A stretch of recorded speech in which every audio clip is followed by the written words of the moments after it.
Coba deh bayangin ada sebuah perusahaan teknologi yang seluruh jiwanya, seluruh identitasnya itu dibangun dari semangat sebuah kota. Nah, dalam pembahasan kali ini kita akan kupas bareng-bareng kisah unik sebuah startup digital yang akarnya itu bener-bener tertanam kuat di Probolinggo, Indonesia. Oke, kita mulai dari dasarnya dulu ya. Semuanya itu berpusat pada satu kata, Bayunga. Ini bukan sekedar nama loh, tapi ini adalah julukan untuk orang-orang asli Probolinggo.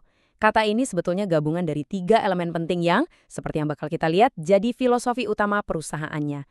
Yuk, kita bedah satu persatu. Pertama, ada Bayu, yang artinya angin. Ini jadi simbol energi kehidupan, kebebasan, dan kekuatan dinamis yang, ya kayak angin, nggak kelihatan tapi terasa. Kalau kita tarik ke dunia modern, ini tuh diartikan sebagai semangat ekosistem digital yang selalu hidup, selalu bergerak.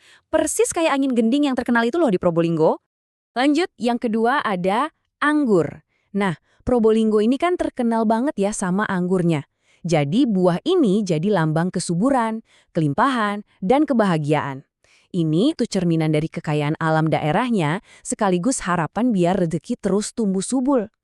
Dan yang terakhir tentu saja mangga, buah ikonik lain dari sana. Mangga ini melambangkan kesabaran. Kenapa? Ya kayak pohon mangga yang butuh waktu lama buat berbuah manis, ini jadi pengingat kalau proses panjang dan tekun itu pasti akan menghasilkan sesuatu yang manis pada akhirnya. Jadi, kebayang ya, buah yoga itu adalah perpaduan energi angin, kelimpahan anggur, dan manisnya buah mangga.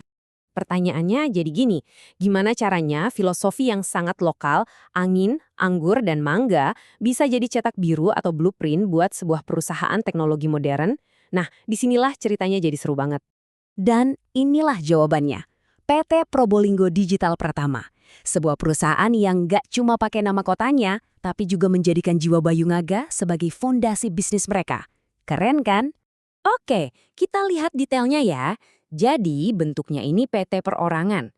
Artinya, dimiliki dan dijalankan oleh satu orang. Legalitasnya udah jelas, resmi terdaftar di Kemenkumham. Misinya juga sangat lugas, jadi pelopor ekosistem digital lokal yang fokusnya, dan ini penting, eksklusif hanya di kota dan Kabupaten Probolinggo. Di balik semua ini ada sosok pendirinya, Prayoga Saktian Pratama Prameres. Kutipan ini nunjukin banget betapa personalnya proyek ini buat dia. Saya buat website ini sendiri atas inisiatif pribadi mengingat tempat saya dilahirkan. Jadi ini bukan cuma soal bisnis, tapi sebuah panggilan hati, lahir dari rasa cinta pada tanah kelahirannya. Otentik banget. Terus gimana cara kerjanya perusahaan ini? Nah, mereka tuh bangun ekosistemnya di atas 4 pilar digital utama yang bisa dibilang jadi mesin penggerak bisnis mereka. Nah, ini dia nih mesin penggeraknya. Mereka bagi jadi 4 unit smart. Ada smart entertainment buat hiburan dan konten edukasi yang lokal banget. Terus ada smart antivirus, ini menunjukkan kalau mereka juga serius soal keamanan digital.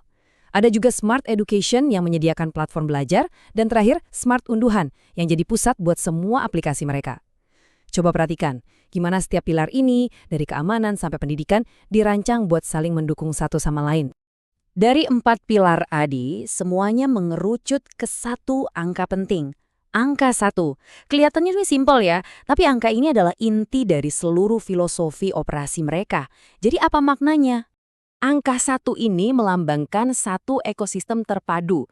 Jadi mereka nggak buka cabang di mana-mana di luar wilayah Probolinggo Raya, semuanya terpusat.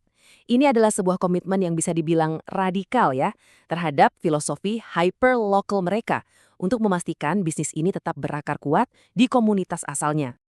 Jadi, inilah inti dari PT Probolinggo Digital Pratama, perpaduan keren antara tradisi dan teknologi.